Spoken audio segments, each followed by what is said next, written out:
I've already lost count of the days since they relieved me of duty. Strange how years of your life can just vanish in the blink of an eye. And in a flash, you got nothing but time. Time to reflect on everything that's happened. Hard to believe it's only been a few years since this all began. We were testing out the Normandy, Captain Anderson's new ship, when the distress call came in. An Alliance patrol on Eden Prime had been attacked. They'd seen something they couldn't explain. And whatever it was massive. I hit the ground with my lieutenant, Caden Alenko. A good kid, loyal, by the book, with a talent for biotics. We came across the lone survivor of the patrol, Gunnery Chief Ashley Williams. A soldier to the core. Tough, disciplined, ready to take on whatever came her way. Ashley joined up with us and took us to the spot where she lost her squad. That's when we saw it. The ship. Like nothing I'd ever seen. It was massive, scorching the colony and everything around it as it blasted away. We followed the path of destruction to an artifact, a beacon left by a long-dead race called the Protheans. The colony had dug it up, and whoever attacked them had tried to take it. Lieutenant Alenko made the mistake of getting too close. It hit him with some type of energy. I grabbed him and threw him out of the way. That's when it hit me. Hard. Every muscle in my body went rigid. I couldn't move. Could barely breathe. Everything went black. And then I saw something. A vision. Dream. A nightmare. By the time I woke up, we were halfway to the Citadel on our way to meet the Council. I was expected to explain what I'd seen. Anderson came along. So did Udina, our political representative on the Citadel. With those two heavyweights, it seemed reasonable we could persuade the Council that the ship we'd seen was a potential threat. As was the individual behind the attacks. The main suspect for the Eden Prime massacre was a Turian Spectre named Saren. He'd been seen by one of the survivors from the colony at Eden Prime, and there was some evidence to suggest that the ship was connected to Saren. But even Udina's pointed accusations weren't enough to convince the Council. They just couldn't believe one of their chosen elite Spectres could be guilty of something like that. They needed proof, which meant I needed proof. Fortunately, I wasn't alone in my search. Garrus, another Turian, wanted to help. A top agent for Citadel security.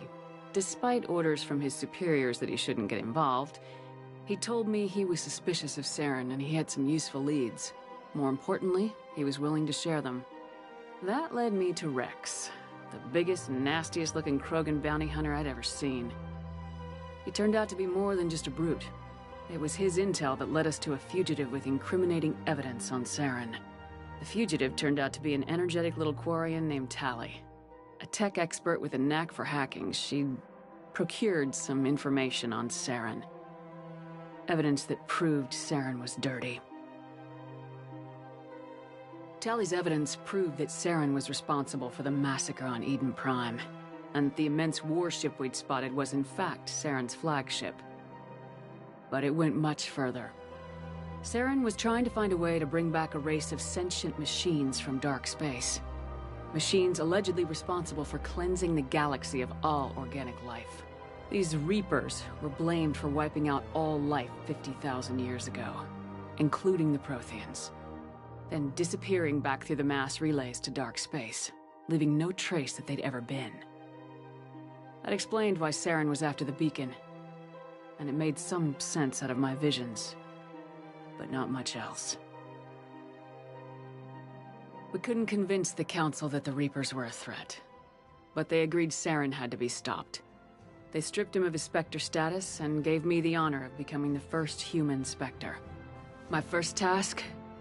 Bring down Saren. Anderson decided to stay behind, giving up his ship, the Normandy. He told me I'd need it more than he would. He also pointed me in a direction. Liara.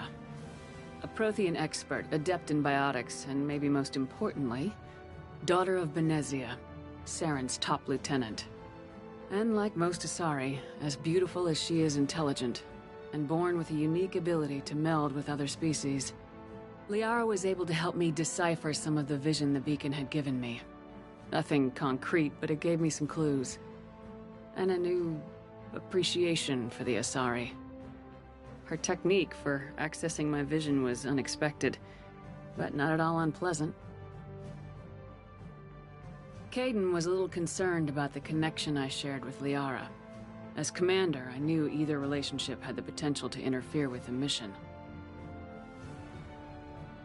I decided discretion was the better part of valor, and kept my focus on our goal, finding Saren. Thanks to Liara's help, we had our next lead, Benezia. Saren had taken her to Noveria, where he'd enslaved the queen of a dangerous race of insect-like creatures, the Rachni. He ordered Benezia to use the same technique Liara had used on me to extract information from the Rachni queen. The queen's drones were everywhere, and they were not happy. We had to fight through hundreds of them to get to Benezia. By the time we arrived, Saren was gone, with the information. I tried to reason with Benezia, but Saren had indoctrinated her. He had somehow acquired the ability to control people's actions and wills. Benezia wouldn't surrender, and Liara was forced to watch her mother die in her arms. And I was left with an angry, dangerous Rachni queen to deal with. She claimed her drones would do no harm if I released her, but the Rachni had terrorized the galaxy before. I couldn't take the chance. I had a mission to do, and an army of angry Rachni would be one more problem I didn't have time to deal with. With Saren's top lieutenant dead, he was quickly running out of time and places to hide. I tracked him down at his base on Vermeer, but we soon learned it was more than a base of operations. It was a breeding ground. Saren was breeding an army of Krogan. He'd found a cure for the genophage, a disease inflicted on the Krogan to prevent them from breeding and taking over the galaxy. But the Krogan Saren was breeding were slaves, mindless beasts that obeyed Saren's will. I had to destroy the base and all its research. Rex disagreed, violently. Rex wanted the genophage cure for his people. I tried to convince him to help me destroy it, that these Krogan weren't real. But he wouldn't back down. Fortunately, Rex is smarter than he looks. He realized this wasn't the way to help his people, and that Saren was the real threat. When we finally got to the center of the base, I realized just how close Saren was to completing his plan. He was already in communication with the Reapers. Sovereign, Saren's flagship we'd all assumed was just a ship, was a Reaper. It spoke to me, threatened me. I could feel the menace it had for every living thing. It wanted me dead. It wanted us all dead. And I knew it was capable of doing just that. What I couldn't understand was why Saren would help it. But there was no time to think about it. Sovereign knew where we were. We had to destroy the base and get the hell out.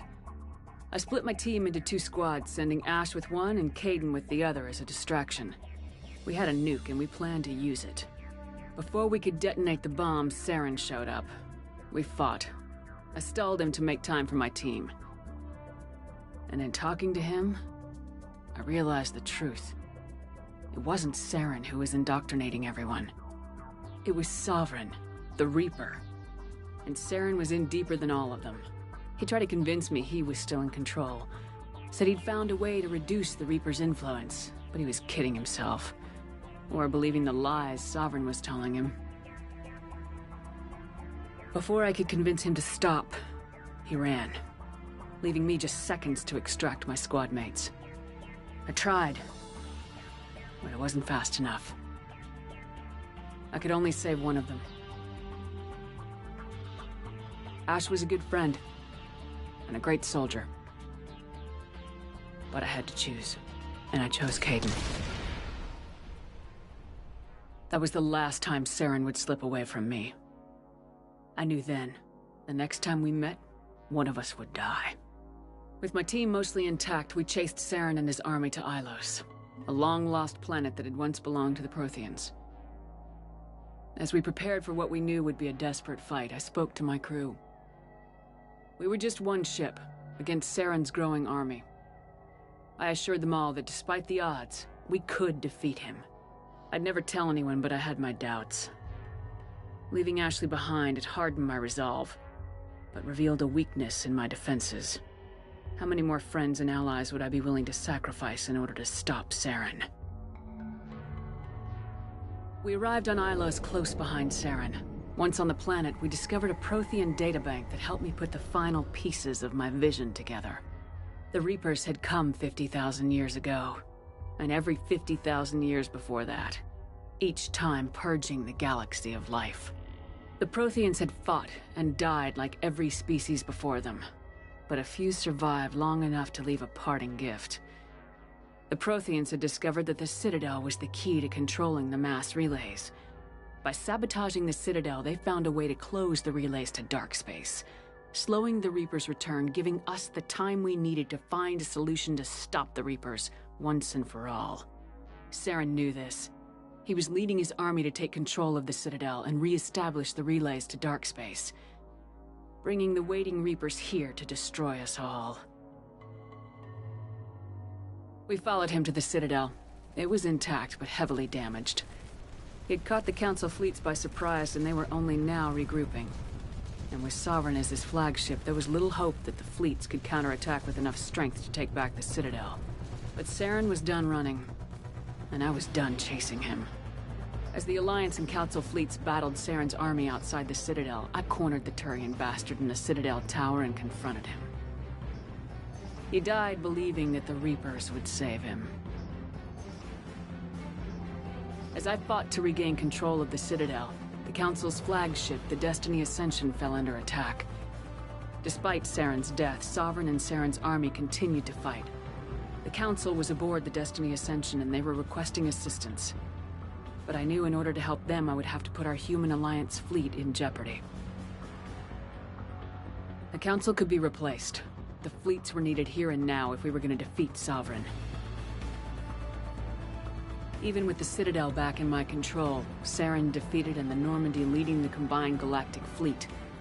The battle against Sovereign, a single Reaper, was relentless. It took the combined fleets of humanity and the other races, but in the end, Sovereign fell. But the costs were immense. While humanity's efforts in the war earned us our first seat on the Council, it was a hollow victory. The Reapers were still out there. I knew the fight was far from over, but as the one who'd led the fight against Saren, I was given new responsibilities. The choice of humanity's first counselor was left to me to decide. On the one hand, Udina, the lifetime politician, ruthless and ambitious. He would easily navigate the political landmines that would soon be placed before him. The other choice, Captain Anderson, the career soldier. Tough but fair. But a friend, and someone I could trust. Both great leaders in their own right. I didn't much like Udina, but sometimes you need a pit bull on your side. Someone willing to be the bad guy, for the sake of the greater good. The war was over. The threat had passed. In time, the Council would rebuild itself. The Citadel could be repaired. Even the pain of lost friends would fade. But none of that mattered if the Reapers were still out there. And if they were all as powerful as Sovereign, we had to find a way to stop them. I had to find a way. I gathered my crew, took my ship, and went in search of answers. Officially, the Council would only say I was assigned cleanup duty, routing out any remnants of Saren's army. But the Geth and Saren were just the beginning. The Reapers had other plans. A few months after the battle for the Citadel, while we were on patrol, we were attacked by an unknown vessel. Before we knew what was happening, we were disabled and forced to abandon ship. The Normandy was destroyed. We lost a lot of good people. I almost didn't make it myself. Technically, I was as close to death as you can get. By the time my body was recovered, there wasn't much left. The pro-human group Cerberus acquired what was left of my body and spent the next 2 years rebuilding me. My memories, abilities, everything. The person in charge of my recovery was a Cerberus agent, Miranda Lawson. Brilliant and efficient. But before I could be completely rehabilitated, the Cerberus facility we were in was attacked. I was forced to fight my way out. In my condition, I should have died. But an ex-Alliance soldier named Jacob Taylor kept me alive. We found Miranda and we escaped. They took me to meet the Elusive Man, the leader of Cerberus and the one who had ordered me rebuilt. The Elusive Man lived up to his name, offering half answers to many of my questions. But he did explain why he had brought me back. He believed I was the one person who could stop the Reaper threat. And he explained that the Reapers had a new ally, an insectoid race called the Collectors, the ones who had attacked the Normandy 2 years earlier. Since that time, they'd been systematically abducting entire human colonies and taking them beyond the Omega-4 relay, a place that no ships other than Collector ships ever returned from. The Elusive Man wanted me to find out why humans were being abducted, and to end it.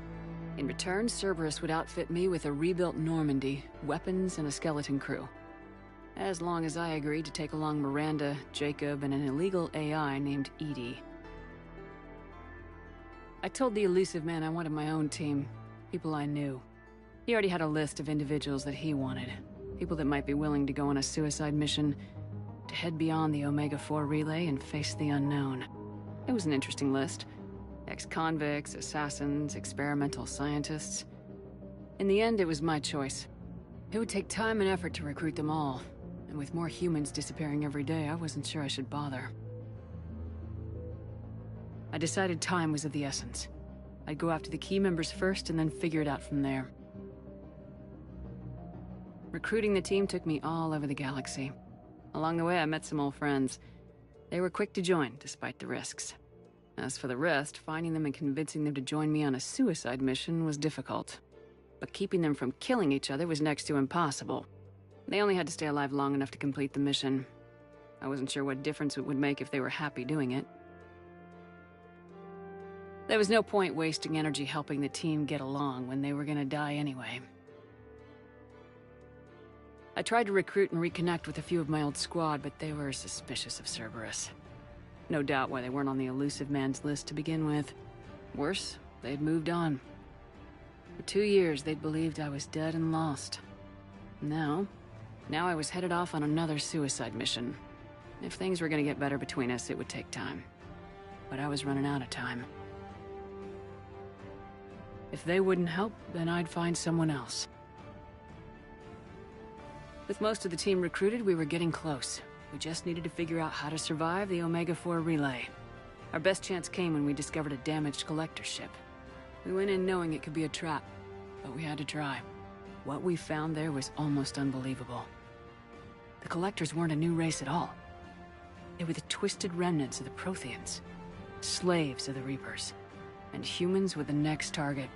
The Collectors were abducting tens of thousands of humans for the Reapers, and unless we could find a way to stop them, we'd end up just like the Protheans. We had to escape before we could find out the secrets of the Omega-4 relay, but we were more determined than ever to put a stop to the Collectors. All we needed now was a way through the relay. Edie had figured out what we needed, and the Elusive Man knew where to find it. We stole parts from a derelict Reaper to mask our ship's signature, make the Normandy appear like a Reaper, and allow us safe passage through the relay. As soon as we had what we needed, Joker and Edie began testing. But while I was away on mission with the team, the Collectors attacked the Normandy, determined to destroy it before we could finish the tests. Joker and Edie did their best to fight them off. They saved the ship, but the entire crew was abducted, taken beyond the Omega-4 relay. Jacob went to go immediately and rescue the crew. Edie and Miranda wanted more time to prepare before we attacked. We only had one chance to attack the Collectors. I knew we had to be ready before we went, even if it meant sacrificing the crew. I gathered everyone to go over the plan. We all knew this was likely a one-way ticket. The team was ready, but they were nervous. We knew this could be our last day together. We were scared and looking for reassurance. Some of us found it in each other. But I went to my cabin to be alone. To prepare for the attack, go over every detail. I had to make sure we were ready. The day of the attack, everything went as planned. At first, the Normandy made it safely through. As we scanned the wreckage of all the ships that failed before us, we found what we were looking for. The Collector base. And guarding it, a ship that had destroyed the Normandy 2 years ago, and almost ended my life. But this time, we were the attacker. And the Normandy was equipped to deal with it. We took some damage, but destroyed the Collector ship, and made our way to their base. We knew the fighting inside would be brutal. The team was already depleted, and the others couldn't make up for them. Eventually, we made it to the heart of the base. To this day, I can hardly believe what we saw there. The collected humans had been dissolved, transformed, and repurposed to create the frame for a new Reaper. A massive human Reaper abomination. We had no choice but to destroy it. The battle caused severe damage to the base, but we needed to destroy it completely. As I prepped explosives to finish the job, we received a message. The elusive man. He didn't want us to destroy the base at all. He wanted to preserve it. He wanted to study how the humans were transformed into the abomination we'd seen. To use the technology of the Collectors to help defeat the Reapers. I always suspected the elusive man had his own motives, but I couldn't agree with him on this. We had stopped the Collectors. We would find a way to stop the Reapers without sacrificing our morality in the process. We destroyed the base, completely, and escaped back through the Omega-4 relay. The mission was a success, but we paid a heavy price. We lost most of the team. The crew was killed before we could rescue them, but nobody died in vain. We stopped the Collectors, and we stopped the Reapers from creating their abomination. And we bought everyone just a little more time. If only there was more time. The Reapers are still coming. Every day a bit closer. I handed every piece of intel on the Collectors and Cerberus over to the Alliance brass. They're not sure what to make of it, but at least they're listening. I just hope they figure out what to do about it soon. Before time runs out for all of us.